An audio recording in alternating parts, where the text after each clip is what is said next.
À présent, nous allons examiner de manière un petit peu plus précise les aspects qui font intervenir ce qu'on appelle classiquement les parties prenantes dans le cadre de l'espace européen des données de santé, donc les représentants des industries pharmaceutiques, les représentants des dispositifs médicaux, le rôle important des patients dans l'adoption de l'espace européen des données de santé.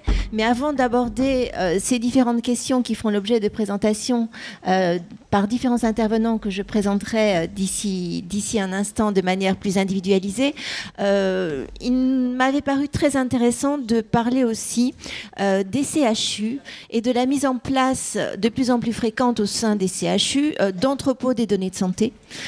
Donc ces entrepôts des données de santé sont essentiels, ils sont en train de se mettre en place avec des financements qui ont été qui ont fait l'objet d'appels à manifestation, d'appels à projets, qui ont notamment été remportés à Toulouse. Et donc, en la présence de Nicolas Delaporte, vous allez avoir un exposé de la façon dont l'entrepôt des données de santé du CHU de Toulouse a été constitué. Et grâce à son intervention, nous allons savoir quels sont les problèmes qui peuvent se présenter dans la constitution de tels entrepôts de données de santé. Donc, je laisse la parole à Nicolas Delaporte, qui est directeur donc, des services d'information au CHU de Toulouse. Bonjour à toutes et à tous. Merci aux organisateurs et aux organisatrices de cette session. Merci à Nathalie d'avoir invité le CHU de Toulouse pour pouvoir présenter la constitution de notre entrepôt de données de santé, qui est effectivement un défi à la fois technique, mais aussi organisationnel dans nos établissements de santé. Pour vous dire, au début, les CHU, les établissements de santé de manière générale, ont été invités au travers d'un appel à projet à pouvoir constituer des entrepôts de données de santé pour pouvoir agréger leurs données à des visées de recherche. Et c'est un véritable défi qui concerne autant les établissements publics, que sont les CHU ou les CH quand ils se mettent en organisation commune, que les CLCC, c'est-à-dire les centres de lutte contre le cancer, par exemple. Alors pour le CHU de Toulouse, nous avons été retenus dans la deuxième vague, je vais y passer très vite. Nous avons donc reçu des financements pour ce faire et nous sommes mis en consortium avec le CHU de La Réunion. Parce que le défi des entrepôts de données de santé, de leur financement, c'est de dire que les établissements doivent les constituer de manière groupée. On ne va pas financer, on ne va pas mettre en place des entrepôts de données de santé par établissement, ou en tout cas pas de cette manière-là. Donc il y a un défi de regroupement pour avoir une logique fédérative. Là aussi, on pourrait, et on pourra l'évoquer, ça pose des questions sur la réglementation, sur le partage des données. On a quelques cas en France de groupements plus larges que celui du CHU de Toulouse. C'est par exemple Hugo ou le groupement du Grand Est. Pour Toulouse, notre particularisme, c'est donc d'être avec La Réunion et autour d'un cas d'usage que je vous présenterai juste à la fin. Alors, je ne sais pas si ça passe.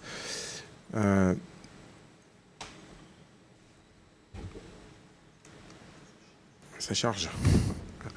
Alors, l'entrepôt de données de santé au CHU de Toulouse, c'est 4 étapes, 4 règles que nous sommes donnés, des projets de recherche sur des données sur des données qui nécessitent la réutilisation et qui vont permettre pour nous d'avoir ce qu'on appelle les datasets, les cas d'usage pour faire fonctionner cette EDS. L'entrepôt de données de santé, il faut bien avoir en tête que c'est la constitution de données provenant de nos systèmes d'information. Donc en quelques mots, je ne vais pas m'attarder là-dessus, le système d'information pour le CHU de Toulouse par exemple, c'est environ 350 applications.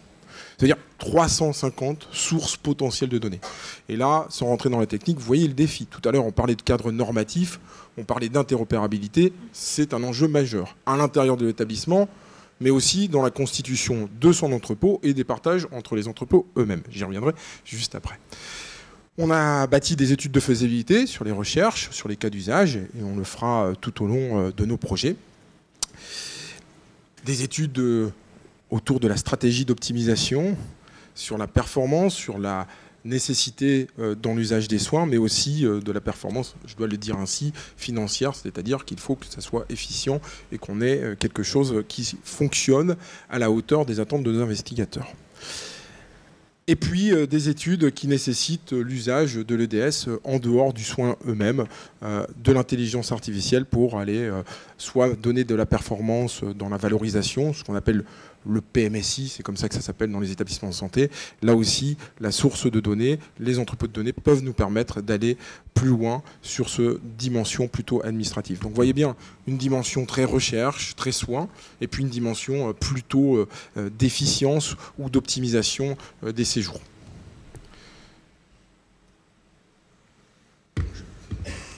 Voilà. Le cadre national et européen, c'est-à-dire qu'on a, comme tous les établissements de santé, on était contraints dans notre dispositif, c'est-à-dire qu'on n'a pas mis en entrepôt de données de santé ou on n'a pas un site d'entrepôt de données de santé libre comme on le souhaite, on a aussi des contraintes. À l'intérieur, je dirais, de nos contraintes nationales, on va parler de la création du Live Data Hub. Le Live Data Hub, c'est quoi? C'est très schématiquement un agrégateur de tous les datasets, de tous ceux qui voudraient participer à l'entrepôt de données national et en filigrane la cible de l'entrepôt de données européen. Alors, le Live Data Hub, c'est un défi pour nous parce que qu'est-ce qu'on y partage? Comment on y positionne nos données? Quelle est finalement la propriété de ces données? Tout à l'heure a été évoqué le protectionnisme de la donnée. Et effectivement, nos investigateurs se posent la question. Quand je mets en place un entrepôt de données de santé, à qui appartiennent les données? Qu'est-ce que je peux en récupérer? Comment je vais m'assurer que la valorisation de ce que j'ai fait, qu'elle soit scientifique ou qu'elle soit financière, elle puisse nous retourner? Ça, c'est des vrais défis. Donc à la création de notre entrepôt de données de santé, à la réponse à l'appel à projet sur lequel nous avons été retenus, nous est demandé de participer au Live Data Hub. Et ça, c'est une vraie question au niveau national. Que se sont emparés les directeurs généraux des établissements de santé, notamment des CHU, et les différents présidents de CME des établissements de santé. Parce que partage de données interroge tant sur la dimension juridique que sur la dimension de la propriété en tant que telle. L'appel en projet, je ne vous en parle pas, c'est celui où on a été retenu et qui nous permet d'avancer avec des subsides et avec voilà, des cas d'usage que je vous présente juste après. Et puis on a ce que vous avez évoqué depuis ce matin, le règlement européen autour des données de santé. Et ça, c'est des choses qui viennent percuter ce que l'on fait, de la manière dont on le fait et de tous les dispositifs réglementaires qu'on peut mettre autour, ou en tout cas sur lesquels on doit s'assurer d'être compliant. Alors il y a des échanges, ça continue à se structurer. Moi je ne suis pas le juriste, mais on prend bien les dimensions juridiques en compte et on les intègre dans notre démarche. Puis il y a eu l'IA Act. Et sur l'IA Act, il y a le volet, je dirais, de la garantie humaine sur lequel le CHU de Toulouse souhaite se positionner rapidement.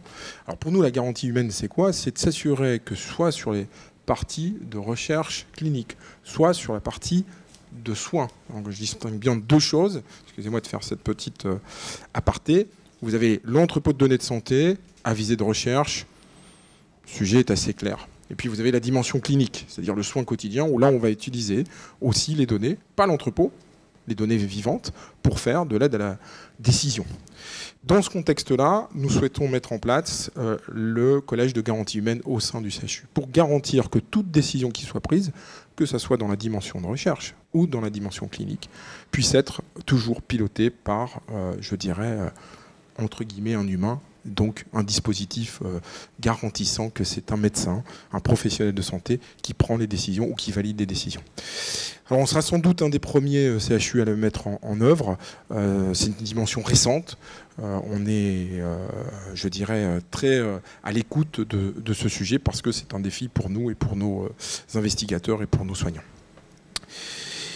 Donc ce collège de garantie humaine, il se constitue avec des scientifiques, avec des professionnels de santé. Ce n'est pas des spécialistes du numérique, hein, qu'on se le dise clairement. C'est des spécialistes du sujet, de la santé, voire des juristes.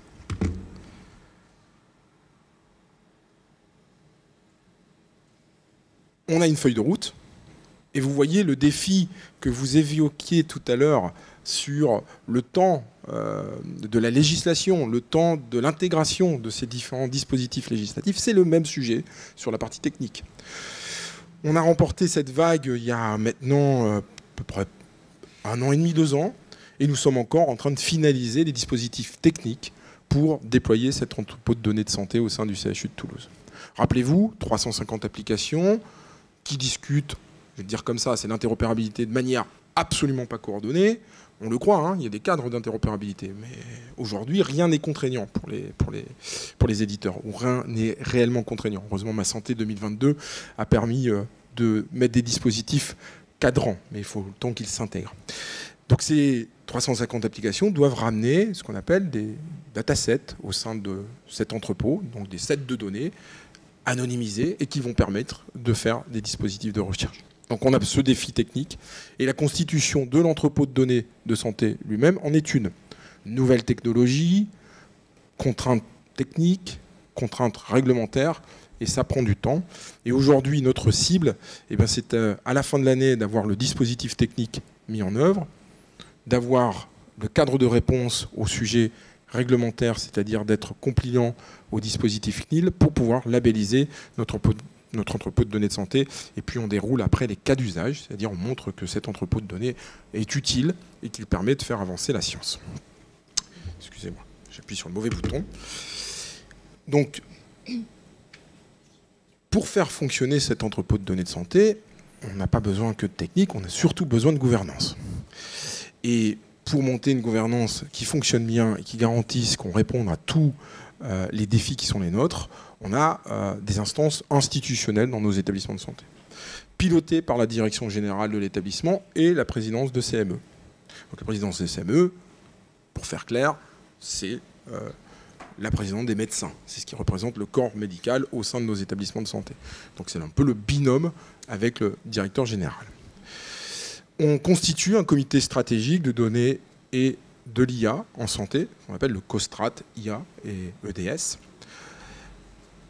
En conséquence plus opérationnelle, on a un comité scientifique et éthique qui labellisera, ou en tout cas qui validera l'ensemble des projets qui devront être positionnés dans l'EDS. Et là, c'est un regard un petit peu technique, très peu, mais essentiellement scientifique et juridique. Et pour ce faire, on le fait avec les dispositifs juridiques en lien avec la direction de la recherche, mais aussi avec les scientifiques, les médecins, qui pourraient être partie prenante de ce comité scientifique et éthique, donc les investigateurs. Alors les investigateurs qui nous présentent les projets viennent nous présenter ce projet dans ce collège ou dans ce comité scientifique pour le valider.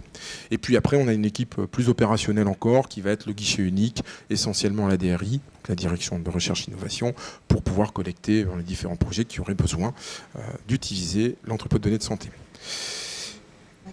Il faut que j'accélère. Très bien. J'accélère. Donc la slide suivante, c'est vous dire que dans le fonctionnement, le CHU de Toulouse s'est doté d'une organisation, un centre de données de santé et de recherche, piloté par un professeur Molinier, qui est au sein du DIM, un directeur scientifique ou technique qui est Jean-Marc Alliot, qui va être plutôt autour de la data et de l'IA et donner ses préconisations, et des expertises au sein de la DSN, donc la direction des services numériques, dont je suis le directeur, mais aussi au sein de la DRI. Donc ça, c'est un fonctionnement qui garantit qu'on a les spécialistes, qu'on sécurise tant sur les aspects techniques que sur les aspects juridiques. Et je passe très vite. La slide suivante vous permet de voir un schéma absolument indigeste, qui est la plateforme technique. Donc vous comprenez bien le défi technique. Alors, ce n'est pas, je dirais, comment dire, une présentation d'informaticien qui noie le poisson. C'est quelque chose qui est réel. Non, vraiment, la partie EDS, c'est quelque chose de complexe à monter techniquement. Pourquoi ? Parce que vous avez des données à les charger, des données à toiletter, à mettre en ordre de marche et à présenter pour les datasets. Et quand je dis toiletter, c'est les scientifiques qui la toilettent. Comment je m'assure qu'une valeur, une information, vaut toujours la même chose sur un plan médical ? Ça, c'est primordial. Parce que dans ce qui est le langage naturel, on nomme pas toujours les choses de la même manière. Vous êtes tous d'accord avec moi. Et ça, c'est vraiment quelque chose de capital dans ce dispositif. D'ailleurs, il faudrait retenir que ça, c'est la qualification de la donnée.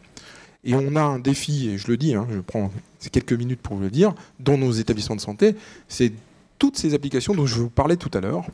Il faut un maximum que nous les formations, ou en tout cas dans les usages, que nous les formations, pour que au final, on ait un travail beaucoup moins conséquent des scientifiques et des data scientists pour toiletter cette donnée. Plus on a travaillé en amont sur la présentation des données, c'est-à-dire qu'elles valent toujours la même chose et on parle toujours de la même valeur, de la même définition, moins on a à le faire dans le cadre de l'architecture. Donc une architecture un peu lourde, un peu complexe et qui est encore en cours de mise en œuvre au sein du CHU de Toulouse. Et si j'appuie pas sur ce bouton, ça ne marchera pas. Excusez-moi. Enfin, j'en termine par les cas d'usage, parce que c'est ce qui nous intéresse le plus. Pourquoi on fait un entrepôt de données de santé? À quoi cela peut-il servir dans le dispositif de recherche? On est vraiment dans la zone de recherche, on n'est pas dans le soin clinique, c'est-à-dire le quotidien. Tout d'abord, on a la maladie rénale chronique, la MRC, et cet entrepôt de données de santé, par les datasets qui vont être proposés, on va pouvoir catégoriser nos patients et les repérer. C'est-à-dire qu'on a une masse de patients, pour faire simple, et on a des patients qui sont au stade 4 ou 5 qu'on ne repère pas bien et qu'on ne qualifie pas bien dans leur suivi ou dans leur traçabilité. Avec le dispositif entrepôt de données de santé, avec le NLP, donc la recherche par langage naturel, l'intelligence artificielle, on va pouvoir mieux distinguer, mieux repérer ces patients. On a ensuite Oncolab, qui, sur le lymphome, va permettre là aussi de mieux cibler le traitement qui va être attribué à un patient. C'est-à-dire que malheureusement, par défaut, parfois, on va attribuer un traitement qui va diminuer d'autant plus la chance du patient. C'est un peu un paradoxe. C'est-à-dire que je donne un traitement, mais en donnant ce traitement-là, je réduis encore plus le pronostic vital de mon patient. Et donc, avec ce dispositif, avec cet entrepôt, je vais pouvoir mieux repérer mes patients et donc leur donner le traitement le plus adapté pour leur donner une espérance de vie la plus longue possible. Donc, c'est vraiment quelque chose d'important qui, aujourd'hui, ne peut pas se faire dans les systèmes d'information ou dans les données que nous avons de référence au sein de l'établissement actuellement. Et puis enfin, la mortalité, la morbidité infantile, ce dispositif, c'est celui qu'on partage avec la Réunion pour une chose simple, c'est d'identifier l'impact de tout ce qui est environnemental sur la prise en charge des patients, et je pense notamment aux pesticides, et on est dans 2 régions, pour des raisons différentes, où l'usage des pesticides est particulièrement, je dirais, conséquent. Et donc là aussi, au travers des données fines, au travers je dirais, de signaux faibles, on va pouvoir repérer l'incidence dans la prise en charge à long terme sur les jeunes enfants et les éventuelles mortalités ou morbidités associées. Et je pense que je suis à la fin. J'ai essayé d'accélérer. Je suis désolé d'avoir été un peu long.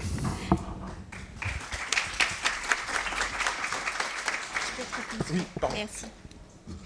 Merci beaucoup pour cette intervention. Alors, je pensais poser les questions maintenant, mais je vais peut-être passer la parole à notre collègue et puis on reviendra sur des petites questions que j'aurais aimé poser à l'ensemble des participants. Alors nous allons maintenant avoir une intervention de Louise Mathieu qui est chercheur à Sciences Po, qui est située en Belgique, le siège en tout cas, et qui a travaillé dans le cadre de TEDAS sur les questions liées au consentement. Et elle a mené une étude, je pense même avant que la question soit vraiment au centre des préoccupations essentielles de l'espace européen des données de santé, la prise en compte des patients. Et donc, je lui cède la parole pour qu'elle nous expose en quelques minutes d'abord peut-être les résultats de l'étude et puis après on parlera, je poserai également des questions par la suite. Bonjour, tout d'abord merci Nathalie pour l'invitation. Je suis très impressionnée et très honorée de faire partie de ce beau panel d'intervenantes et d'intervenants. Donc, comme il a été dit, je travaille à Sciences Po, qui est l'Institut de recherche en santé publique belge, donc au niveau fédéral. Et dans mon équipe, on organise ce qu'on appelle des initiatives d'engagement public. Donc, en fait, on engage des citoyens sur des questions de santé publique pour en tirer des considérations éthiques dans le cadre, en ce qui me concerne, de projets européens. Donc souvent avec les institutions européennes. Et aujourd'hui, je vais vous présenter le débat des données, qui est une consultation européenne en ligne que nous avons menée entre février 2021 et février 2023 sur la question de l'utilisation secondaire des données de santé. Donc c'était très large, puisqu'à ce moment-là, il n'y avait pas du tout de proposition encore sur la table de la Commission. Donc c'était vraiment une étude exploratoire. Donc, tout d'abord, pourquoi consulter des citoyens sur cette question-là? Bon, je pense que c'est maintenant reconnu. Le rôle des citoyens est essentiel. Je ne vais pas m'en sortir avec ces slides. Voilà. Le rôle de ces citoyens est essentiel dans le bon déroulement de cet espace européen des données de santé. Hier, on a répété maintes fois le concept de confiance publique. Bon, le but de cette consultation, c'est que, avant de créer et de maintenir de la confiance publique, encore faut-il comprendre de quoi elle se constitue, cette confiance publique, et quels sont les facteurs qui influencent cette confiance publique dans cette question bien précise de l'utilisation secondaire des données de santé, sans quoi on est dans le risque en fait de présumer quelles sont les inquiétudes des citoyens et de ne pas au final les adresser et d'altérer le bon déroulement de cet espace européen des données de santé. Donc c'est dans cette perspective-là que nous avons réalisé cette consultation, que nous avons fait donc dans le cadre de TEDAS, l'action conjointe européenne sur laquelle je ne reviendrai pas parce qu'on en a longuement parlé hier, en partenariat avec le Health Data Hub en France et la NHS Confederation au Royaume-Uni. Et cette consultation a été cofondée et co-menée avec un projet belge qui s'appelle EHEAD, il faut le rappeler. L'objectif de cette consultation, il était triple. Le premier, c'était d'informer, d'apporter une première base d'information aux citoyens sur la réutilisation des données de santé. On a parlé de réutilisation parce que ça nous paraissait être un terme plus accessible voilà, pour les citoyens. Donc des premières informations sur les données de santé, pourquoi est-ce qu'on peut les utiliser, certains mécanismes de protection, comment est-ce qu'ils peuvent être engagés. Voilà. Le deuxième objectif, c'était de réunir leurs contributions sur leur perspective sur l'utilisation secondaire des données de santé et comment est-ce qu'ils souhaitaient être engagés dans un futur cadre de l'espace européen des données de santé. Et notre livrable final au sein de ce projet européen, c'était d'élaborer des recommandations pour la Commission européenne et les États membres pour mettre en relief les valeurs, les considérations des citoyens quant à ce sujet et comment est-ce qu'ils souhaitaient être engagés et informés dans ce cadre-là. Pour vous donner une idée, on a reçu près de 6000 contributions et à peu près 40 000 personnes ont visité la plateforme que nous avions créée. Donc, quelles étaient ces questions ? Il y avait plusieurs mécanismes de participation que je ne vais pas détailler maintenant, mais à travers ces différents mécanismes, les citoyens ont pu se prononcer sur 3 grandes questions larges. La première étant dans quel but devraient être réutilisées les données de santé, la deuxième sous quelles conditions, et la troisième comment est-ce qu'ils souhaitaient être engagés et informés dans la réutilisation des données de santé. Voilà. Donc maintenant, je vais tout de suite passer au message clé, les résultats de cette analyse. Bon, le point de départ, en tout cas, ce qui était très clair, c'est que si on voulait comprendre les perspectives des citoyens quant à l'utilisation secondaire des données de santé, il fallait d'abord comprendre leurs perspectives sur les données de santé en elles-mêmes. Et je salue énormément l'utilisation du mot relation hier matin, voilà, puisque c'est réellement ce que nous avons identifié. Donc la relation qu'ont les citoyens avec leurs données de santé n'est pas nécessairement une relation de propriété, donc ce ne sont pas mes données, ce n'est pas mon bien, mais ce sont des données qui me concernent, qui font partie de mon identité, qui font partie de ma vie, de mon intimité. Et donc c'est bien cette relation-là qu'il y a entre les citoyens et les données. Et qu'est-ce que ça veut dire ? Ça veut dire que les citoyens se voient réellement au début et à la fin de l'utilisation secondaire des données de santé. Les données émanent d'eux et leur utilisation va avoir in fine un impact sur eux. Donc ça veut dire qu'ils veulent être premièrement considérés comme un partenaire à part entière dans le développement et dans la conduite d'un cadre régissant l'utilisation secondaire des données de santé, mais également que les fins poursuivies par l'utilisation secondaire des données de santé doivent être nos fins en tant qu'individus et société et non pas exclusivement les fins d'autrui. Sinon, il y a le risque de se sentir instrumentalisé pour le bénéfice d'autrui. Donc ça, c'est la première conclusion. Le deuxième point sur les perspectives des citoyens sur ces données, c'est qu'ils percevaient les données comme un pouvoir, donc un pouvoir de faire le bien pour nous, pour les générations futures. Et là, plusieurs citoyens ont vraiment relevé la dimension collective, donc la conscience que pour que des bénéfices émergent des données, il faut bien qu'elles soient collectées et mises ensemble. Donc il y a une vraie dimension collective qui est perçue des données et de leurs bénéfices. Mais également un pouvoir de nuire, que ce soit à travers des atteintes à ma vie privée, à travers certaines formes de discrimination, etc. etc. Donc ils ont vraiment réalisé cet exercice d'équilibre entre la manière de maximiser les bénéfices et de minimiser les risques. Donc, et ça, c'est ce qu'on a appelé la bienfaisance conditionnelle des citoyens quant à la réutilisation des données de santé. Donc, réutilisation, oui, avec une finalité bien déterminée qui est celle du bien commun, si je puis dire, mais sous certaines conditions. Voilà, donc cette confiance, elle est conditionnelle. Et donc, quelles sont ces conditions ? Voilà. Alors là, ce que vous voyez ici, c'est un visuel que nous avons créé à partir de l'analyse qualitative et descriptive de ces contributions. C'était une analyse préliminaire avant d'élaborer nos recommandations. Donc vous voyez, il y a énormément d'éléments. Je ne pense pas que vous puissiez tout voir, mais de toute façon, on ne va pas tout voir en détail aujourd'hui. Mais c'était mon intention de vous montrer bien la complexité de la relation qu'il y a entre les données et les citoyens, et in fine entre les citoyens et la réutilisation des données de santé et le cadre de l'espace européen des données de santé. Ce que je peux vous donner, c'est quelques indications de comment lire ce visuel. La première chose, c'est que les citoyens supportent un cadre dynamique. Donc ces éléments sont interconnectés. Donc, si un de ces éléments change, cela va affecter l'ensemble de comment les autres éléments doivent être aussi mis en place. Donc, selon par exemple l'utilisateur, la finalité poursuivie, le niveau d'identifiabilité, pour les citoyens, cela va affecter l'ensemble du cadre qui va devoir s'adapter. Donc, pour vous donner un exemple, de nombreuses inquiétudes dans la consultation ont été identifiées quant à l'implication d'acteurs commerciaux dans l'utilisation secondaire des données de santé. Pourquoi ? Parce que les citoyens peinent à voir de temps en temps la compatibilité entre la poursuite d'un but lucratif avec la poursuite d'un bien commun, qui est pour eux ce qui doit régir absolument l'utilisation secondaire des données de santé.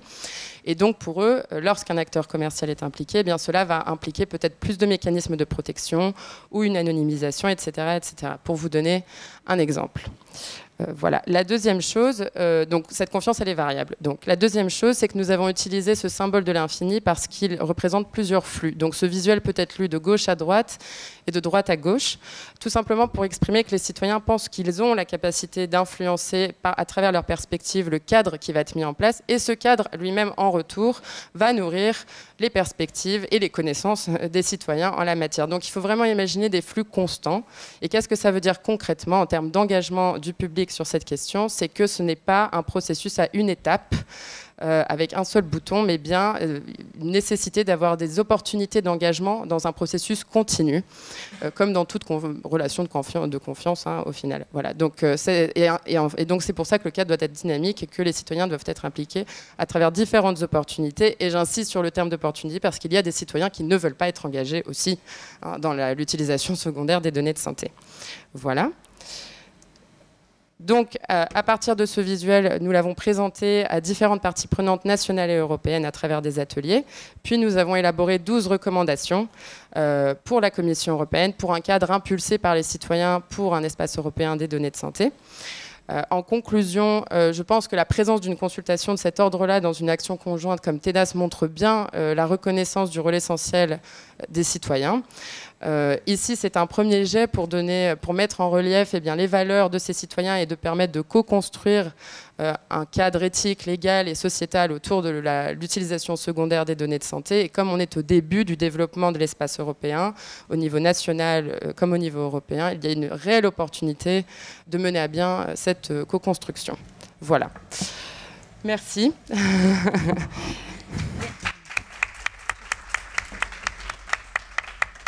Merci beaucoup pour cette présentation. Alors, je ne résiste pas, je vais quand même rebondir sur la dernière phrase que vous venez de prononcer en disant bon, on en est au début avec l'espace européen des données de santé, on a bien avancé avec l'espace européen des données de santé puisqu'il est quand même en phase finale d'adoption. Normalement, il devrait être disponible avec un peu de chance en septembre.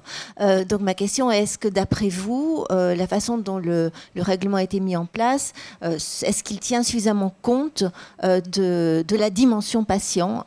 Quel est votre point de vue par rapport à la mouture actuelle de l'espace européen des données de santé tel qu'il figure dans le règlement? Merci. Je ne peux que confronter les résultats de cette consultation avec ce texte final qui a été mis en place. Je pense que de ce point de vue-là, on ne peut que saluer cette version finale qui, au final, donne plus de place aux citoyens dans l'utilisation secondaire des données de santé. C'est vrai qu'il y a le premier texte, il y avait une réelle rupture entre l'utilisation primaire et l'utilisation secondaire dans la manière dont les citoyens pouvaient être impliqués. Et maintenant, notamment via l'addition de ce fameux mécanisme du consentement, la place du citoyen est plus importante et c'est tout à fait cohérent avec la vision de ces citoyens-là où il n'y a pas vraiment cette rupture entre utilisation primaire et utilisation secondaire. La relation avec les données perdure et bien que je ne sois plus identifiable, j'ai quand même envie que ces données soient utilisées dans un but que je soutiens. Voilà. Donc après ce consentement, il y a encore beaucoup d'inconnus. Ça va être notamment la granularité de ce consentement dans tel ou tel pays. Donc sur quoi est-ce que je vais réellement m'exprimer ? L'information qui va devoir être mise en place pour amener ce mécanisme entre les mains du public aussi, également. Donc s'il est difficile de se prononcer tout de suite, puisque voilà, il faut attendre encore de mettre en place ce mécanisme. Néanmoins, ce qu'on peut dire, c'est que le champ de ce consentement, c'est ma compréhension, c'est qu'il va porter sur l'utilisation de données à caractère personnel. Et donc ça laisse quand même encore un champ où beaucoup de réutilisation pour des données non personnelles ne sont pas entre les mains du public. Alors je ne dis pas que ça doit être le cas, mais ça veut dire qu'il va falloir compenser ça avec des garanties réellement de comment les données et pourquoi les données sont utilisées. Mais pour finir sur une touche positive, je pense que dans le texte, il y a pas mal de mécanismes qui, à mon avis, devraient être considérés comme des mécanismes d'engagement à part entière, au même titre que le consentement. Donc, par exemple, on salue cette nouvelle disposition sur la littératie en santé numérique qui met en place des campagnes de sensibilisation sur les bénéfices, les risques et les avantages de l'utilisation secondaire. Ça manquait dans le premier texte, alors que c'est un point, à mon sens, fondamental. On salue aussi, alors c'est moins de l'engagement, mais le fait que dans les demandes d'accès aux données, il va falloir justifier de comment mon utilisation secondaire particulière contribue à l'une des finalités, je crois, de l'article 34. Et finalement, la collaboration des parties prenantes avec différents organismes. Donc je pense au forum des parties prenantes avec le comité de l'EHDS ou avec les organismes responsables de l'accès aux données au niveau national. Bon, on ne sait pas vraiment encore comment ces parties prenantes vont être impliquées, comment leurs perspectives vont être mises en place, mais je pense que si tous ces mécanismes déjà sont mis en place de manière efficace et significative, on va aller vers ce cadre plus dynamique avec ces opportunités d'engagement continu où au final le consentement est un de ces mécanismes et non pas le mécanisme phare d'expression des perspectives des citoyens. Voilà. Merci beaucoup pour ces précisions. On va peut-être faire un changement de place. Donc on a parlé des patients.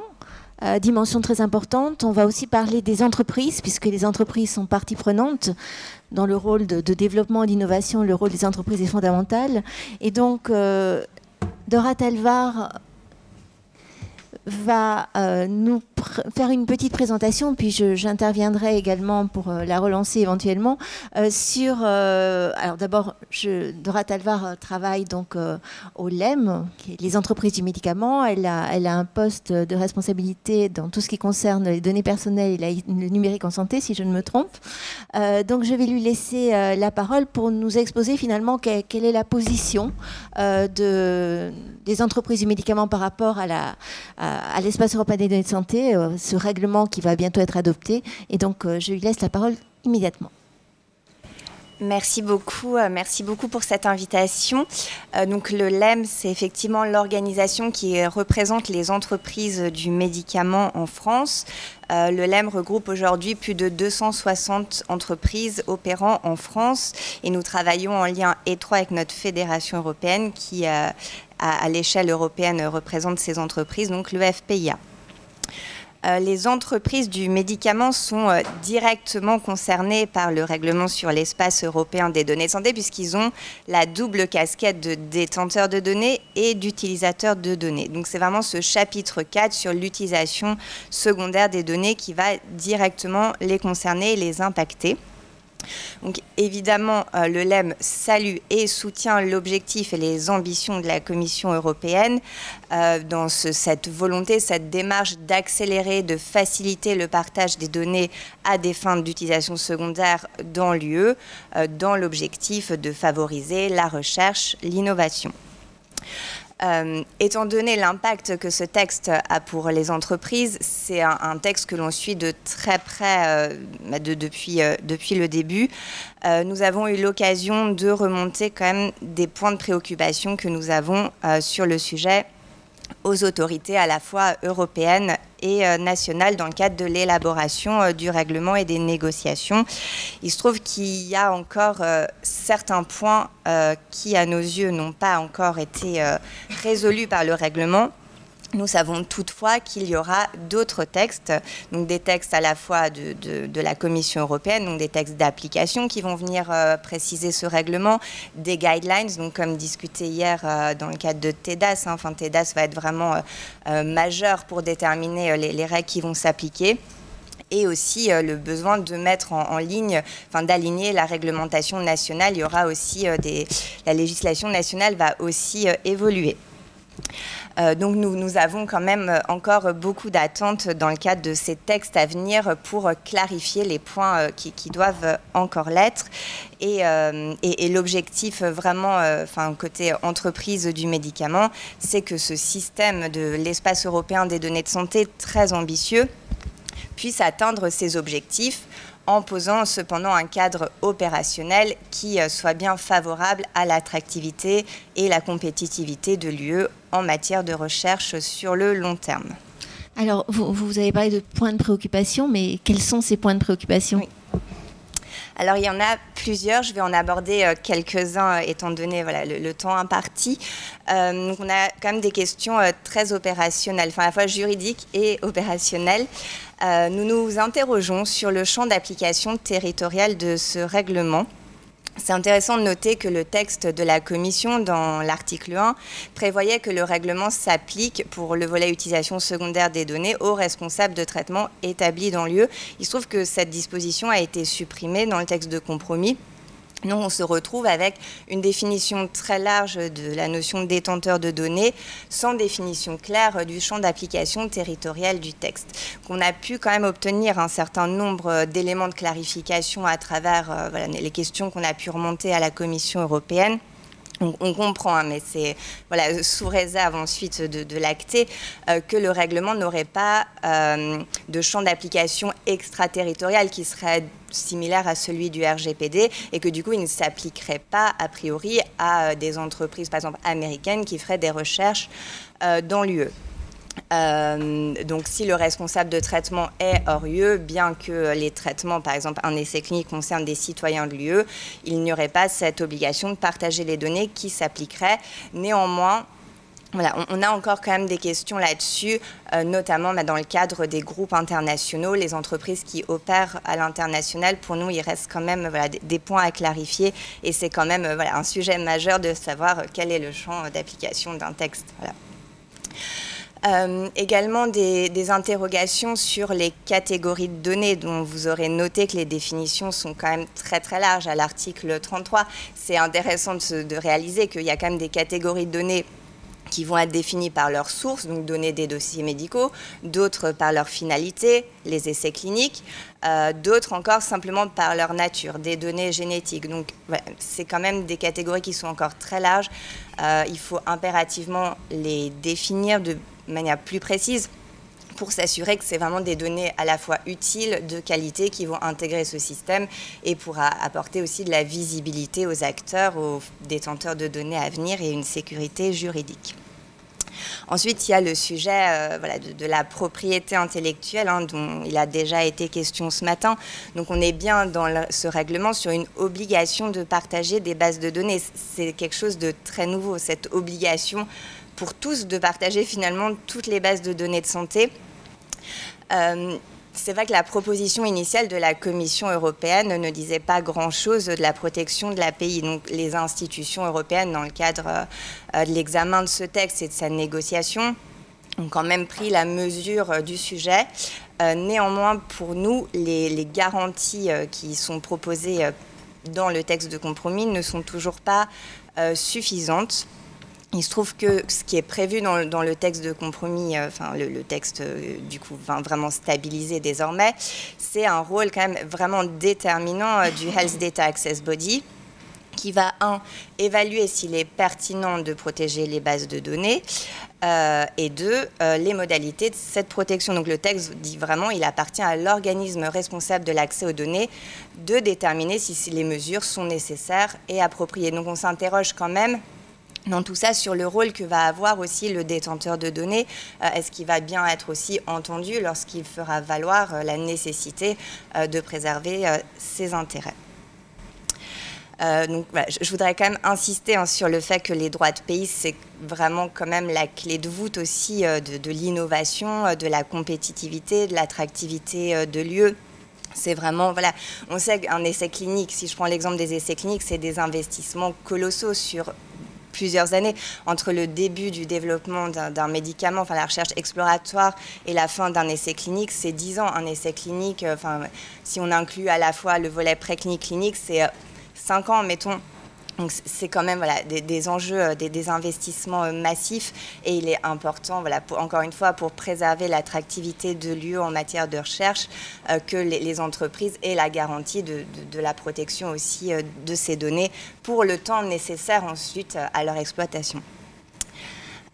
Je voudrais aussi quand même rappeler que les entreprises, elles partagent déjà aujourd'hui les données sur une base volontaire, ce qui leur permet en fait de faire leur risk assessment, de déterminer le niveau de risque à ouvrir ou pas une base de données, à évaluer aussi la pertinence scientifique, éthique des projets de recherche qui peuvent être faits sur la base de leurs données. Donc c'est vrai que c'est vraiment une révolution de passer dans ce cadre obligatoire de partage des données, et ça ne va pas du coup sans crainte de la part du secteur. Peut-être... Du coup, pour vous indiquer, nous, quelles auraient été, en fait, quelles seraient pour nous les garanties indispensables à la protection de l'API et des secrets des affaires dans le cadre de la mise en œuvre de ce texte? Eh bien, nous aurions souhaité, et nous attendons toujours du coup des textes à venir, de clarifier ce point, mais vraiment un alignement à minima avec les garanties qui sont posées aujourd'hui dans le Data Act, puisque le Data Act, il prévoit la conclusion systématique d'un Data Sharing Agreement, donc un accord de partage de données entre le détenteur et l'utilisateur des données, alors que le règlement EHDS prévoit la possibilité, mais ne systématise pas, ne rend pas ça automatique, alors qu'un contrat, et je pense que Cécile peut-être y reviendra, mais c'est vraiment la seule manière de protéger les secrets des affaires. Le Data Act prévoit aussi qu'en l'absence d'accord sur les mesures à mettre en œuvre ou si l'utilisateur ne respecte pas son contrat, un droit de suspendre le partage de données, également un droit de refuser le partage des données dans des cas exceptionnels où on peut démontrer qu'il met vraiment en péril les intérêts du détenteur de données, par exemple si un préjudice économique grave peut être démontré. Et également l'interdiction de développer sur la base de ces données un produit directement concurrent. Enfin, il nous semble aussi important que le détenteur de données puisse bénéficier d'un droit de recours effectif et suspensif en cas de désaccord avec l'organisation en charge, le HDAP. Voilà. Donc, on a quand même encore beaucoup d'attentes vis-à-vis des textes à venir. Et peut-être quelques points opérationnels additionnels, quelques autres questions que nous nous posons, que je ne développerai pas dans le détail. Mais si on prend le sujet de l'opt-out, qui a été évoqué tout à l'heure, donc le principe posé dans le règlement, c'est que les patients ne devront pas consentir au partage de leurs données, mais auront un droit d'opposition. Donc évidemment, on est tout à fait en ligne avec ce principe éthique de pouvoir refuser de partager ces données. Néanmoins, ça soulève beaucoup de questions opérationnelles parce que ce qu'il faut savoir, c'est que les entreprises, elles n'ont jamais les données directement identifiantes des personnes. Leurs bases de données sont toutes pseudonymisées. Les données de la recherche sont codées et finalement... Là où la table de correspondance est détenue, c'est au niveau des centres investigateurs, des établissements de santé. Donc c'est vraiment un gros point d'interrogation. Comment, du coup, les personnes qui iront voir le HDAB pour dire « je ne veux pas être dans telle recherche », comment en fait le lien sera fait? Parce que si c'est les établissements qui ont la table de correspondance, est-ce que la charge va peser sur eux? Ça semble très compliqué quand on sait les moyens dont ils disposent aujourd'hui. Donc beaucoup de questions. Également beaucoup de définitions à clarifier et des articulations avec le RGPD, mais je sais que Karine y reviendra, donc je ne vais pas rentrer dans le détail là-dessus. Merci beaucoup, Dora. Peut-être juste, je voulais juste, oui, excusez-moi, un dernier point, c'est simplement, on sait qu'il y aura des consultations qui vont être menées. Je n'arrive pas à passer à la slide suivante, mais ce n'est pas grave. Donc on sait que dans TEDAS 2, ça a été évoqué hier, il y aura des consultations des parties prenantes. Également, l'UE va mener des consultations lors de l'adoption des actes d'exécution. Il y en aura au niveau national prochainement. Donc ça, c'est vraiment des initiatives que nous saluons.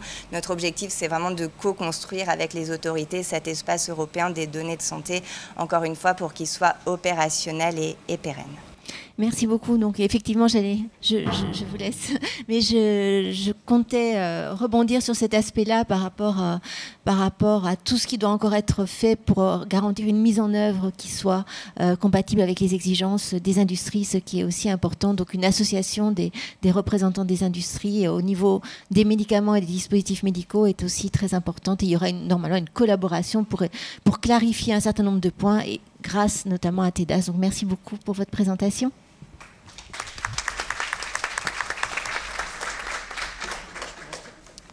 Alors, on a parlé des entreprises du médicament, mais on ne pouvait pas parler des entreprises du médicament sans parler des entreprises des dispositifs médicaux, donc le SNITEM. Et donc, nous avons aussi le plaisir d'accueillir Karine Faudon-Hübner, qui a normalement à déposer une présentation. Alors j'ai fait une présentation, mais c'est pas grave, vous l'aurez après, je vais avancer. Très bien. De toute façon, on a beaucoup de points communs avec Dora, puisqu'on est des représentants des entreprises de la santé, donc forcément on a des points communs, donc ça me permettra d'avancer un petit peu plus vite. Donc merci pour cette invitation, je suis ravie d'être avec vous. Alors, le SNITEM, c'est donc le syndicat national de l'industrie des technologies médicales, donc globalement des dispositifs médicaux. Donc nous réunissons un peu plus de 600 entreprises du secteur, et c'est un secteur qui est caractérisé par une hétérogénéité d'entreprises. Donc on a pour la France des filiales françaises de très gros groupes américains, australiens, et puis on a beaucoup de start-up. Donc c'est vraiment un secteur très très innovant, et donc très impacté aussi par ce sujet. Alors évidemment, je ne vais pas répéter, j'irai sur certains points que tu as déjà développés, Dora, mais c'est évident que les entreprises du dispositif médical saluent cette initiative de cet espace partagé des données au niveau européen, ça ne peut pas en être autrement, et au bénéfice de l'innovation, puisqu'il pour innover, il faut partager, et donc au bénéfice du patient, qui est quand même le but ultime aussi de cette histoire. Le tout, c'est que cet espace européen se construisent de manière claire et dans un cadre réaliste. On est aussi sur un secteur qui est quand même hyper régulé au niveau européen, dans le dispositif médical, dans le médicament également. Donc les entreprises voient aussi arriver ce sujet comme une énième réglementation qu'il va falloir articuler avec d'autres réglementations. Et c'est là où ça peut aussi commencer à coincer, parce que je vais revenir, moi je suis désolée, sur une présentation un petit peu plus pratico-pratique, c'est comment on va faire.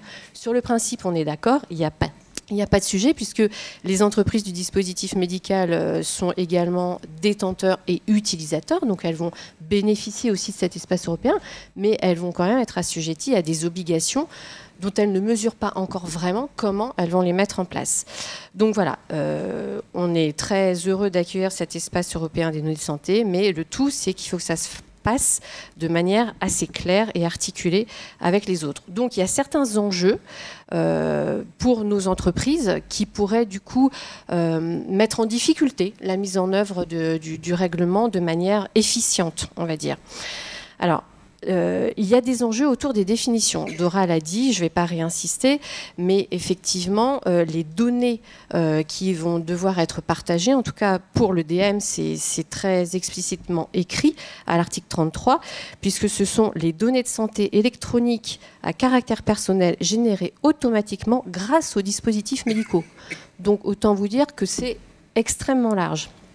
Et on a même autres données provenant de dispositifs médicaux. Donc tout ce qui sort d'un dispositif médical peut potentiellement être partageable. Donc c'est énorme, parce que ça peut générer des ensembles de données très complexes, très conséquents, donc ça peut aussi avoir un impact sur la qualité de la donnée qui va être partagée, parce que les entreprises se demandent comment on va aller chercher nos données, comment on va les collecter, et les données sont donc très complexes, ce qui peut entraîner donc l'insertion d'énormes ensembles de données avec des granularités très différentes. Vous pouvez avoir des dispositifs médicaux d'apnée du sommeil qui vont mesurer tout au long de la nuit des personnes qui utilisent le souffle, la respiration, les apnées, et vous avez des scanners et des IRM qui vont collecter des données pour un usage primaire, évidemment, de manière très pointue, très fine. Donc c'est extrêmement large. Voilà. Et donc, si les entreprises sont amenées à, enfin en fonction des demandes, à déverser comme ça toutes leurs données, on peut avoir des données très brutes qui correspondront peut-être pas forcément à la finalité des recherches qui seront demandées. Donc, une définition des données de santé qui est quand même à préciser. De la même manière, une définition du détenteur de données de santé. Et là, je voulais faire le point sur l'articulation entre cette notion de détenteur qui va au-delà en fait des définitions de responsable de traitement et de sous-traitant qui sont retenues par le RGPD. Et nos entreprises connaissent maintenant très bien la notion de responsable de traitement et de sous-traitant. Et elles vont être détenteurs, mais dans beaucoup de cas, elles sont sous-traitants des responsables de traitement, puisqu'elles travaillent avec les hôpitaux, en l'occurrence. Elles vont traiter des données pour les responsables de traitement que sont les hôpitaux. Mais si elles reçoivent une demande d'accès aux données en tant que détenteurs, bien qu'étant sous-traitants, elles devront répondre à cette demande. Mais la question est comment ? On avait aussi la notion qui a été abordée aussi tout à l'heure de propriété des données, un réflexe de propriété. À qui sont les données ? À l'hôpital, à l'industriel, aux patients, où on se situe, jusqu'où je peux aller dans le partage des données. D'où aussi les accords qui vont devoir être hyper précis. Donc, nécessité de clarifier les rôles et les tâches associées à ces rôles donc de détenteurs, de RT, de sous-traitants. Également les impacts. Les entreprises s'interrogent sur les impacts sur les contrats qui existent actuellement entre les responsables de traitement et les sous-traitants. Est-ce qu'il va falloir les toiletter, les revoir, inclure cette notion de détenteur, de réassigner en fait les tâches et les obligations propres à chacun dans tous ces contrats. Donc voilà, des précisions qui sont importantes. Et pour le moment, c'est le flou pour les entreprises. Voilà. Je vous laisse aller, Nat. Bien. Alors, je ne veux pas vous interrompre parce qu'en fait, il y a certainement beaucoup de choses à dire, donc je vais vous rendre la parole. Mais par rapport au point que vous avez évoqué, il y a un problème de clarification qui paraît évident. Moi, j'aurais tendance à dire on attend beaucoup finalement de TEDAS, des lignes directrices qui vont être données, aussi bien en ce qui concerne la notion de détenteur de données, quelles sont leurs obligations, des organismes de mise à disposition des données. Donc, dans les différentes orientations qui relèvent du travail de TEDAS, on espère avoir des réponses et qui devraient répondre à ces questions qui sont effectivement essentielles. Et je crois que c'est important d'insister sur le caractère pratique parce qu'on a un règlement qui est assez théorique et c'était un des objectifs de ce colloque, c'est de dire ben voilà, on a un règlement qui pose un certain nombre de principes, mais concrètement, avec cette disparité des législations nationales, comment on va le mettre en œuvre? Et puis, d'un point de vue encore plus pratique au niveau de ceux qui sont vraiment à la manœuvre, comment mettre en place ces exigences qui découlent du règlement? Alors justement, c'est une grande question. Les entreprises s'interrogent beaucoup, donc c'est notre rôle aussi d'organiser les réponses. Donc moi, je peux vous donner que les questions que les entreprises se posent, parce que quand on les interroge, le texte est voté, il est stabilisé, mais c'est encore loin. On est encore dans la théorie. Donc là, on est encore dans les phases d'interrogation. Donc sur l'identification, le recensement et la collecte, puisque comme je vous l'ai dit, les dispositifs médicaux peuvent collecter énormément de données. Donc quel format, quel protocole d'échange, comment trier les données aussi pour pouvoir identifier celles qui sont protégées par le secret des affaires, les droits de propriété intellectuelle, comment gérer les données qui avaient été collectées sur la base d'anciennes sur le fondement d'autres bases voilà, donc comment gérer ça, quel tri faire, elles ne savent pas. L'anonymisation, la pseudonymisation, j'arrive même plus à le dire, pseudonymisation, l'opt-out, voilà, quelles obligations pour les détenteurs, qui va véritablement anonymiser, la gestion d'opt-out, Dora en a parlé, comment gérer aussi la relation au patient, parce que les entreprises n'ont pas accès aux patients. Donc, et on sait que c'est le professionnel de santé qui va être le rouage de cette information. Donc, quelle relation, jusqu'où aller dans l'information pour les patients. Et puis aussi, une question, malgré tout, de compensation financière, parce que tout ce travail de mise à disposition va avoir un coût. D'organisation va avoir un coût pour les entreprises. Il y a une vraie question d'allocation de la ressource interne. Et puis qui? Parce que dans les entreprises internationales, il n'y a pas un interlocuteur sur ces données. Il y en a partout. Voilà. je me dépêche. Si vous avez encore. Les questions de calendrier, la clarté, et puis le périmètre d'application aux micro et aux petites entreprises, puisque nous, voilà, une des caractéristiques du DM, c'est vraiment les petites entreprises, l'innovation, les start-up, et a priori, elles seraient écartées des obligations des détenteurs. Donc, alors qu'elles génèrent énormément de données et que ça pourrait être hyper intéressant de les avoir tant en utilisateur qu'en détenteur. Et ça, c'est un vrai sujet. Voilà. Peut-être un petit mot de conclusion et puis après je pense qu'on pourra interagir parce que j'ai l'hôpital à côté qui acquiesce à un certain nombre de problèmes que vous avez évoqués, donc je pense qu'on pourra revenir sur certains aspects, mais je vous laisse dire. Oui, je vais conclure, je ne vais pas revenir sur la protection des droits de propriété intellectuelle, que ça a été abordé par Dora. On a des interrogations sur la marge de manœuvre laissée aux États membres, puisqu'il y a quand même beaucoup d'actes d'exécution qui sont prévus sur certaines dispositions dans ce règlement, donc pour les entreprises qui opèrent dans plusieurs États membres, si les États membres prennent des décisions plus ou moins sévères, ça va être compliqué pour les entreprises internationales quand même de répondre à ce règlement. Donc on a un risque en fait de manque d'adhésion quelque part de la part des entreprises, même si elles y sont obligées. Et puis l'articulation, donc avec les autres réglementations, on parlait effectivement de l'IA Act aussi. Alors, la préoccupation principale dans les entreprises, pour les entreprises du dispositif médical, il ne faut pas se mentir, c'est quand même le règlement sur les dispositifs médicaux. C'est quand même pouvoir mettre des produits conformes au MDR, le règlement qu'on appelle le MDR, pour pouvoir commercialiser de manière sécurisée les produits.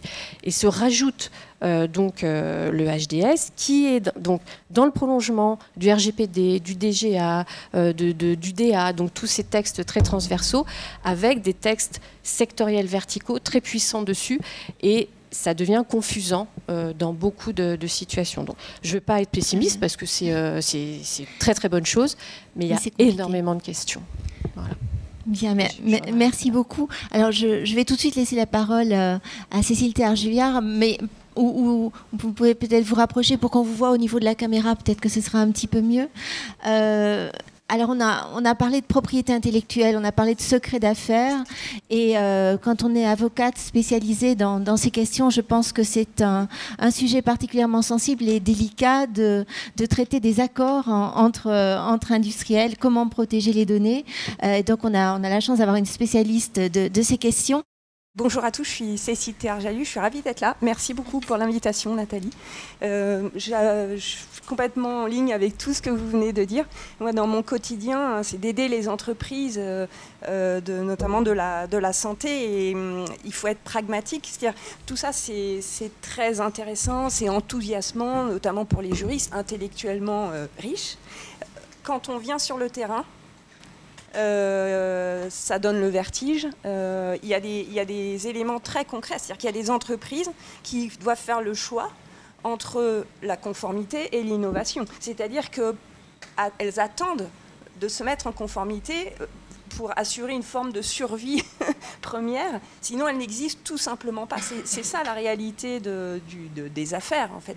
Ou alors elles sont conformes à minima. Donc c'est vrai que c'est très vertigineux, tous ces textes. On parle du MDR, on parle de l'IA Act, évidemment DGA, DA, tout l'arsenal européen qui n'est pas encore figé. Et puis il y a tout le droit, tout simplement, notamment le droit sur la responsabilité du fait des produits, pour faire un écho à ce qui a été dit ou la question qui a été posée tout à l'heure. Ça s'applique déjà, et le droit des obligations. Heureusement que c'est là d'ailleurs, parce que ça permet de revenir aux fondamentaux, et pour les juristes, c'est le cas de le dire, c'est fondamental, et ça permet de prendre du recul. Un autre élément, tout à l'heure, madame, vous avez dit 200 milliards de chiffre d'affaires grâce aux données de santé aux États-Unis. Le montant des sanctions en application du RGPD depuis 2018, 4,5 milliards. 200 milliards. Oui, alors, voilà, oui, mais enfin, en plus, donc c'est encore pire, entre guillemets. Voilà, 4,5 milliards de sanctions, alors tout secteur confondu, en application du RGPD, la moitié pour Meta. Donc ça veut dire quoi? Ça veut dire que c'est une ligne de comptabilité, de provision, en fait, dans un budget, et il passe après à autre chose, à innover. Donc il faut être pragmatique. C'est très bien tous ces textes, mais il ne faut pas être dans la beauté du texte. Ça serait mieux comme ça. Et pragmatique grâce notamment au contrat, parce qu'un contrat, c'est pas, ou pas seulement, un outil qu'on met, qu'on rédige, qu'on laisse aux juristes, qu'on signe et qu'on met dans un placard en cas de contentieux, c'est un outil de travail. Et il faut le voir comme ça. Donc quand on écoute tous ces textes, et quand on écoute toutes ces évolutions et les textes qui ne sont pas encore figés, il faut penser oui, je peux tirer un petit peu ou pas, parce que c'est... il faut penser au contrat comme un outil, et un outil le plus pratique possible. Et donc, avant même de rédiger, c'est de penser à son ingénierie. Et son ingénierie pour qu'il puisse s'adapter à un instant T et aussi continuer d'être adapté alors que la réglementation n'est pas figée.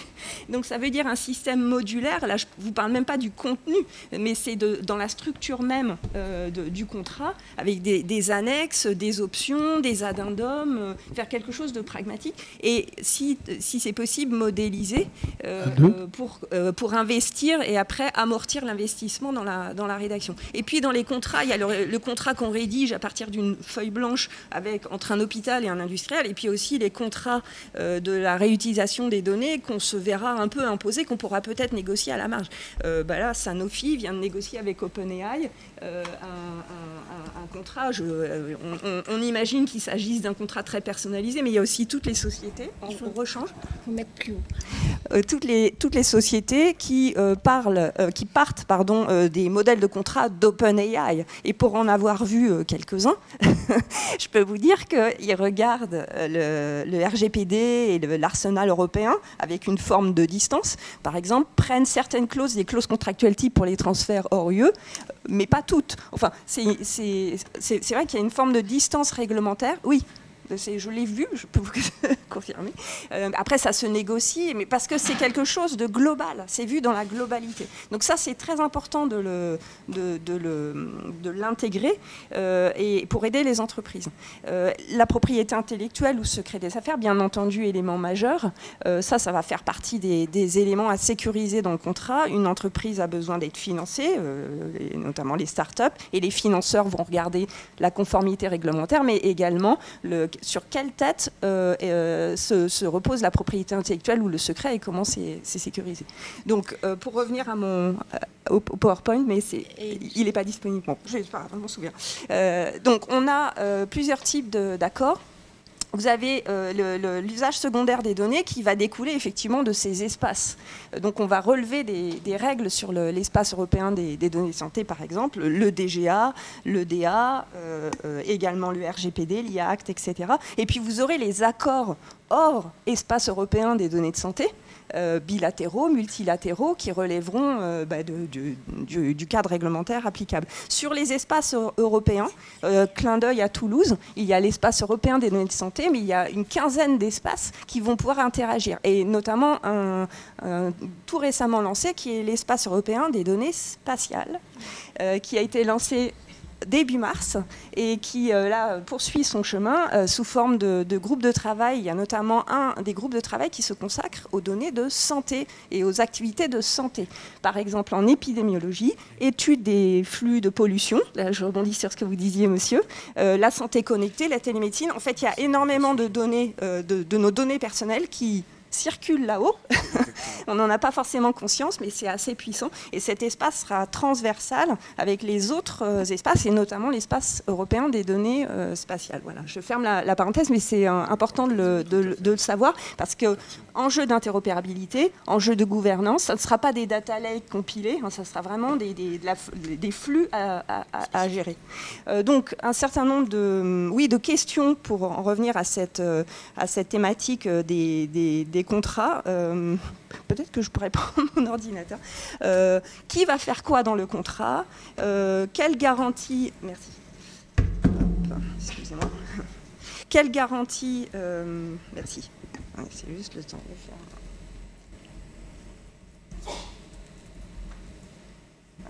quelles garanties au niveau entre les parties, comment on répartit les rôles, voilà la slide, comment s'applique, dans quelle mesure le RGPD s'applique, on parlait de données personnelles et de données non personnelles, comment traduire ces différents droits et obligations et de contrôle en fait du respect de la réglementation dans le contrat, quel sera le modèle économique.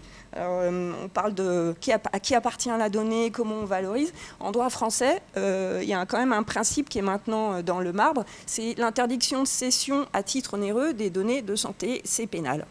Donc il y a une forme de fiction juridique qui consiste à dire que la valorisation se fait par le service le service de préparation, de dédoublonnage, d'action autour des jeux de données de santé, mais ce n'est pas la donnée de santé elle-même qui est valorisée. Ça, c'est fondamental. Alors, c'est une spécificité française, mais dans le RGPD, on dit quand même que la donnée personnelle, en fait, est une extension du corps humain et elle n'est pas, patrimonialisable c'est pas un bien du commerce. Hein, ça, c'est important. Donc, on parle de valeur autour des bases de données, autour des actions, de l'activité liée à la donnée, et c'est comme ça que se valorisent les partenariats autour de la donnée. Donc sur l'usage secondaire, on sera totalement dans cet esprit. On va fonctionner sous forme de spécification opérationnelle et technique. On aura besoin de ça et de transparence. Les parties vont pouvoir s'accrocher et se reposer sur ces spécifications pour sécuriser leurs relations. Et puis aussi, on parlait de normes, c'est fondamental. C'est-à-dire qu'on a un tel flou, la norme va permettre de clarifier, de trouver un terrain d'entente. En plus, c'est au-delà des frontières. Hein. La garantie humaine, la FNOR vient d'annoncer son partenariat avec Etikia pour une première norme en matière de garantie humaine. Bravo.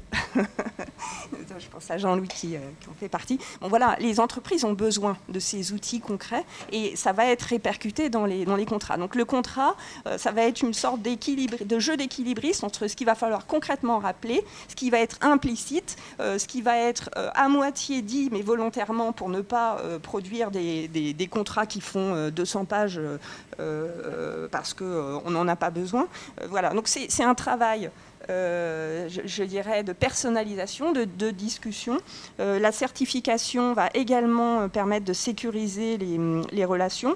Tout à l'heure, on parlait de normes en matière RGPD. En fait, on a déjà une norme RGPD au niveau de l'Union européenne qui s'appelle EuroPrivacy. Donc, c'est le premier schéma, pour l'instant le seul qui existe, qui a été homologué par le DPB en octobre 2022 et qui a poursuivi son chemin. C'est-à-dire que les organismes, l'équivalent d'organismes notifiés pour les DM, les organismes de certification sont en passe d'être accrédités par les autorités nationales d'accréditation pour pouvoir mettre le tampon certification. Tout ça, c'est en marche et ça viendra en complément, bien sûr, et en appui des accords et des activités des entreprises et du financement. Ça sera l'effet boule de neige. Ça, c'est vraiment très important et je pense que moi, je partage à la fois vos questions et votre enthousiasme, ou en tout cas le fait d'accueillir de façon positive tous ces textes, mais il faudra passer par des outils concrets de ce type-là. Sinon, c'est quand même de la poésie et de la littérature. Et parce que un certain nombre d'entreprises ne pourront pas suivre. Voilà. Donc après plusieurs cas d'usage, on n'aura peut-être pas le temps d'en parler. Hôpitaux, entreprises, un contrat d'usage secondaire, c'est le cas typique. Entreprise sous-traitante qui devient responsable de traitement. La CNIL a d'ailleurs émis des guidelines sur le sujet pour aider à contractualiser ce flux. C'est vraiment très bienvenu. Mais c'est un cas d'usage. Donc il y en a d'autres. Je vais passer la parole à Nicolas parce que je vois que... je trépigne. Voilà, donc je lui laisse la parole et c'est le but d'une table ronde, c'est de pouvoir échanger. Donc il y a vraiment des aspects sur lesquels vous avez alerté, en tout cas sur les difficultés. Il y a les questions d'interopérabilité qui sont essentielles, de normes qui sont importantes. Alors je laisse au choix, Nicolas, le soin de rebondir sur les points qui vous semblent les plus intéressants au niveau de l'hôpital notamment.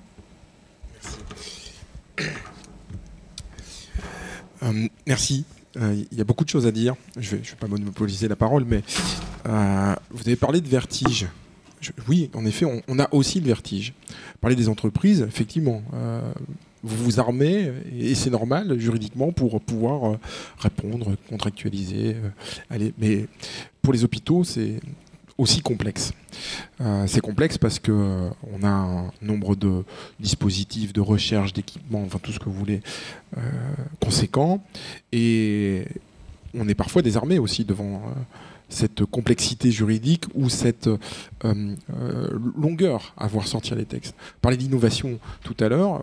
Pour les entreprises, il ne faut pas stériliser par l'empêchement, mais c'est la même chose dans les établissements de santé. Ça, c'est sur le point du cadre. Donc tout ce qui va permettre de cadre et structurer est bienvenu.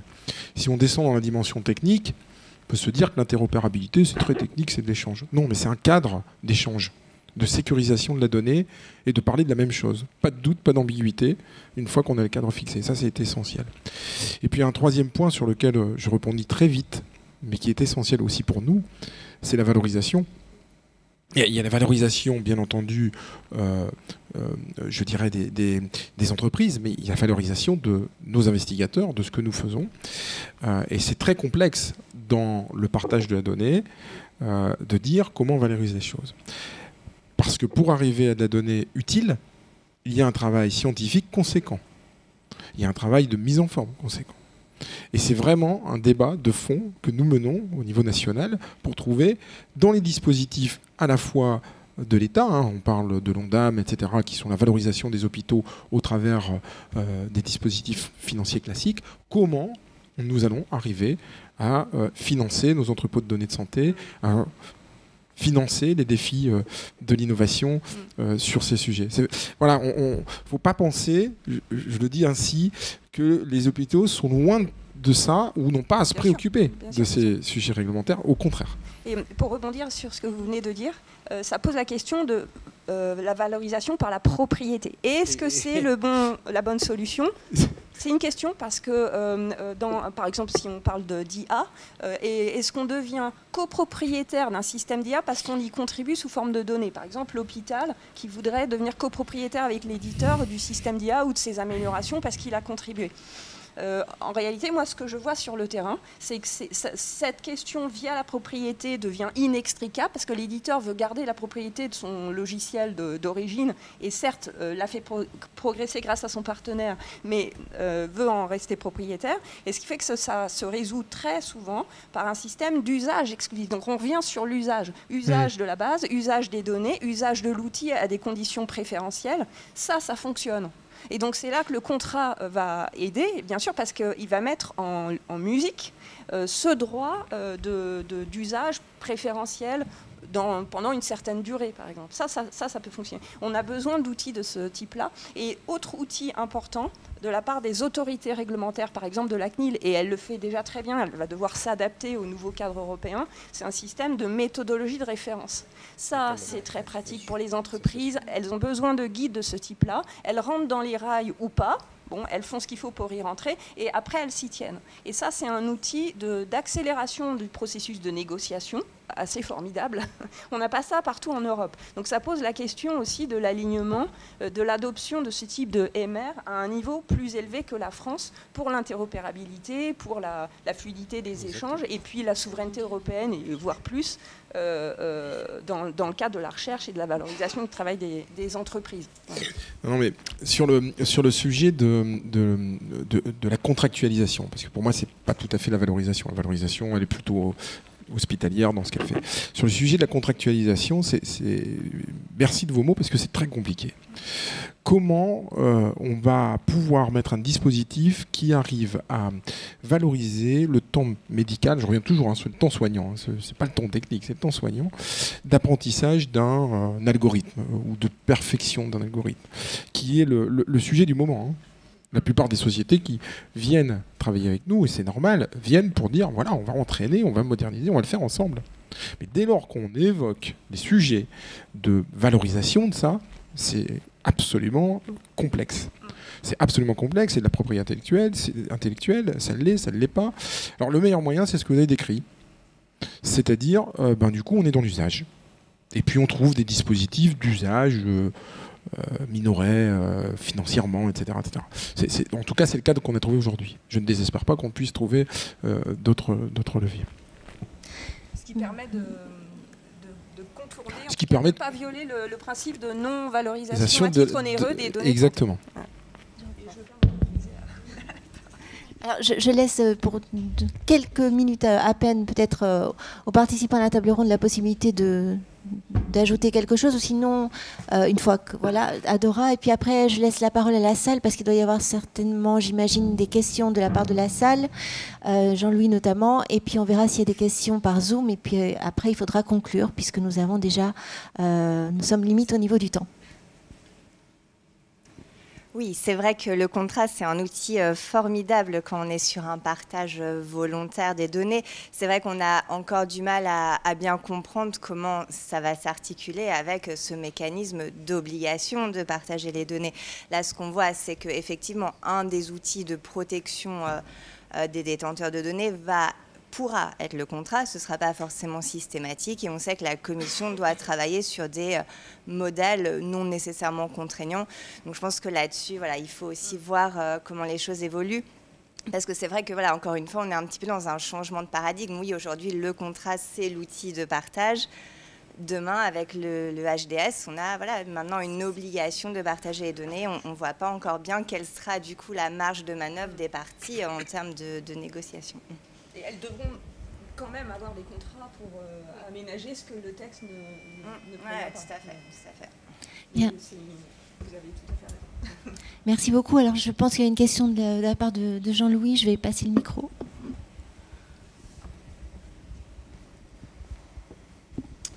Merci. Alors, évidemment, c'est complexe tout ça, hein. Moi, j'avais une remarque et une question. La remarque, c'est que sur la propriété intellectuelle notamment, parce que ça, c'est vachement important, on veut évidemment encourager l'innovation, mais il faut quand même bien qu'on soit dans le cadre du partage public-privé. Et je pense qu'on ne peut pas dire, quand on est du côté entreprise, on a mobilisé du temps médical, on a mobilisé vos données. Alors je ne me tire pas une balle dans le pied, hein, mais je pense qu'il faut quand même rester réaliste. Et puis finalement, la propriété intellectuelle, non, écoutez, circuler, il n'y a rien à voir. C'est chez nous, on n'en parle pas. Donc ça, il me semble que quand même, c'est important. Et il me semble aussi qu'on a fait un certain nombre de contrats, les uns les autres, gagnant-gagnant, où finalement, on a des solutions intéressantes. Je voudrais rajouter quand même que les tiers-lieux qui ont été mis en œuvre par la délégation du numérique en santé, dans le cadre des appels à projets, il y en a aujourd'hui 18 normalement, enfin 10 ou non, peut-être 20, sont là aussi pour éclairer ces modèles. Ça, c'était ma remarque. La deuxième, c'est une question qui me préoccupe beaucoup, moi, parce que c'est vrai qu'aujourd'hui, on est un certain nombre à se poser la question de dire... Je suis une entreprise, donc j'ai une application qui m'est achetée par un établissement de santé. Cette application échange des données de santé, donc par définition l'établissement de santé il est responsable de traitement et l'industriel il est sous-traitant. Et là, dans la valorisation des données secondaires, on est en train de dire que ce même industriel devient responsable de traitement. Et donc là, du coup, aujourd'hui, ça c'est complètement schizophrénique, parce que je vois bien demain un de nos clients qui découvre par hasard, parce que le droit européen le précise, je ne sais pas comment d'ailleurs, qu'on a donné leurs données, ou enfin exporté leurs données, je ne sais pas où et je ne sais pas comment. Donc ça, aujourd'hui, il va falloir qu'on le règle assez rapidement, parce que les entreprises, et c'est ce que vous disiez, moi je suis adhérent du SNITEB, mais je veux dire, c'est complètement horrible ça, parce que le droit européen qui nous dirait... D'ailleurs, je ne sais pas qui viendrait nous obliger dans un premier temps à mettre nos données à disposition, mais quand même, hein, on ne sait pas. Donc le droit européen nous dit, vous mettez vos données à disposition. Et d'un autre côté, dans le cadre du RGPD, nous, on est sous-traitant des établissements qui achètent nos solutions. Et là, franchement, moi, je pense que je privilégierais pas le droit européen dans un premier temps, en tout cas, sauf si ça devait m'amener en prison trop rapidement. Mais c'est vrai. En fait, c'est un schéma qui... a longtemps été mal vu par les différents partenaires. Je me souviens de schémas de ce type-là, et alors je ne parle pas du CHU de Toulouse, mais sur d'autres hôpitaux où dès que ça remonte la direction juridique ou compliance, ça bloque parce qu'on parle d'usage secondaire. Les temps changent avec cet espace, et en fait la transformation du sous-traitant en responsable traitant pour l'usage secondaire est maintenant encouragée, à tel point que la CNIL a émis un guide voilà, de janvier 2022 pour accompagner, et c'est totalement encouragé. Simplement, là encore, il va falloir soit le consentement de la personne, soit un test de compatibilité accompagné par un contrat. Et il va surtout falloir qu'on contractualise avec c'est ça. Exactement. Exactement. Et modéliser. Exactement. Il va falloir un système de modélisation. Alors, les guidelines de la CNIL nous disent que cet accord, ce test de compatibilité avec accord et consentement du responsable de traitement numéro 1, il n'est pas pour toute finalité. Donc c'est pas une réutilisation universelle des données, c'est par rapport à tel ou tel projet. Donc, il va falloir trouver c'est le cas, ce qui paraît logique parce que c'est pas un blanc-seing. Donc c'est là qu'il va falloir trouver la bonne ligne de crête pour que ça puisse fonctionner sur le terrain. En tout cas, on va complètement vers ce genre d'accord, ou alors des systèmes de responsabilité traitement conjoint. Parce qu'on aura des projets, par exemple un jumeau numérique. C'est plus équilibré. C'est plus équilibré. Ouais. Et c'est plus compliqué, mais c'est plus une page blanche, puisque là, le RGPD, article 26, nous dit vous rédigez. C'est pas une sorte de checklist comme l'accord de sous-traitance. Par contre, il y a quand même une forme de souplesse. De créativité par rapport à tel projet. Donc là, ça se gère en fait. Il faut y passer un petit peu de temps autour d'une finalité ou de finalités cohérentes communes. Donc ça, c'est un axe, la responsabilité conjointe à creuser. À creuser. Puis j'en arrête là, mais quand même pour faire avancer le sujet, est-ce que ça veut dire que du coup maintenant il ne faudrait pas conclure dès le début des contrats où les gens sont co-responsables dès le début et où il n'y a pas forcément, enfin c'est à discuter, mais il faut que ça s'y prête quand même. Oui, il faut que ça s'y prête. C'est pas modulaire à ce point-là. Mais c'est un vrai sujet. Oui, je vois Nicolas, mon confrère qui opine de la tête. Bien, donc c'est un sujet très, très important. Est-ce qu'il y a une dernière question dans la salle et puis il y a peut-être une question par Zoom au niveau des intervenants? Non. Est-ce que quelqu'un d'autre aurait une question? Michel Tonnet. Attention, le fil. Merci beaucoup pour vos différentes présentations. J'ai une question prolongée sur ce qui vient d'être dit sur les accords contractuels. On a vu depuis l'avènement du numérique qu'effectivement les contrats portaient plutôt sur des accords, je dirais, d'utilisation des données plutôt que sur les accords de propriété. Bon, ça a été discuté maintes fois bien avant qu'on parle du numérique en santé. Est-ce qu'à votre avis, il y a des clauses potentiellement utilisables sous forme de guidelines, de par vos expériences et votre expérience en particulier, qui pourraient être réutilisables pour mettre à l'aune de nouveaux contrats, non pas complètement modulaires comme le disait Jean-Louis, mais globalement qui pourraient en fait être utilisés à l'aune de, je le dis un peu n'importe quoi, mais ce qui s'est fait par exemple pour les factures électroniques entre public et privé, ce genre de choses, parce qu'il y a quand même eu beaucoup d'éléments juridiques qui ont été utilisés en matière contractuelle. Merci. Merci. Excellente question. Et à ma connaissance, sur l'usage secondaire, il n'y a pas encore ces modèles, mais voilà, faisons-les. Faisons-les dans le cadre. C'est annoncé dans le texte et c'est aux parties prenantes de s'en emparer aussi. Après, c'est à quel niveau pour que ça reste pratique, évidemment, les organisations professionnelles comme le LEM, comme SNITEM. Oui. Exactement, la NRT. Simplement, il faut, moi je le vois sur le terrain, l'empilement d'acteurs finalement nuit à la gouvernance. Donc il faut trouver les bons acteurs. Voilà. Merci beaucoup pour cette réponse. Donc en fait, on revient un petit peu sur un thème qu'on a déjà abordé hier, c'est-à-dire qu'il est très important que tous les acteurs coopèrent et que c'est grâce à cette coopération qu'on arrivera à mettre au point des solutions qui soient fonctionnelles et qui soient opérationnelles. Parce que si on n'arrive pas à mettre quelque chose d'opérationnel et qui soit utilisable, eh bien en pratique, ça ne fonctionnera pas. Donc vous avez un rôle essentiel à jouer en tant que représentant des entreprises pour arriver qu'au niveau européen, on mette en place d'abord des lignes directrices, mais aussi des spécifications techniques. Parce que dans le cas des spécifications techniques, on fait aussi appel à toutes les parties prenantes pour arriver à mettre au point une spécification technique qui corresponde à un besoin.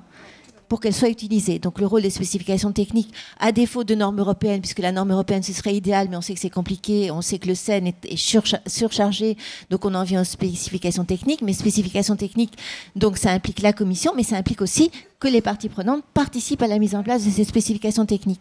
Donc à mon avis, les voies, c'est les spécifications techniques, les guidelines et la participation de tous pour arriver à quelque chose d'opérationnel. Ouais, je pense que c'est la seule façon de ne pas se voir imposer des modèles de contrat anglo-saxons, ou en tout cas minimiser cette invasion, on va dire. Et puis, juste pour vous citer l'exemple d'un secteur qui est autre que la santé, c'est la mobilité. Les acteurs se sont mobilisés autour de l'usage secondaire des données. Et ça a commencé dans le cadre d'une expérience en fait, autour de la région de Lyon. Toutes les parties prenantes, privées, publiques, se sont mises ensemble pour modéliser l'accès et l'usage secondaire. Alors, ce n'est pas de la donnée sensible, mais quand même, l'effort a été fait, et si bien que ça a tellement marché que c'est maintenant national. C'est de la soft law, comme on dit, mais les gens y adhèrent, à tel point que Google est aussi monté à bord, assez tardivement, mais ça y est, et maintenant les acteurs s'en servent. Et c'est même réattrapé, si je peux dire, reconnecté à la législation, donc loi d'orientation des mobilités et les décrets d'application, et ils sont même allés jusqu'à valoriser le tarif d'accès. Donc là, il faut faire attention aux spécificités des données de santé, mais je trouve que la démarche est louable et sert sur le terrain aux différents acteurs. Voilà, ils ont réussi. C'était le premier en interopérabilité technique entre les routes. Oui, entre les routes, entre la géolocalisation, entre les différents systèmes modaux. Enfin, là, on est dans un autre univers, mais avec toutes leurs spécificités et tous leurs défis à eux, en fait. Bien. Écoutez, merci beaucoup pour ces échanges. On aura peut-être l'occasion de revenir sur ces différents aspects, peut-être entre nous, si vous le souhaitez. Si vous en êtes d'accord, on va clôturer cette session. Je remercie infiniment tous les participants de ce matin et puis dans la prolongation de cette table ronde. Merci à tous et on se retrouve cet après-midi. Merci.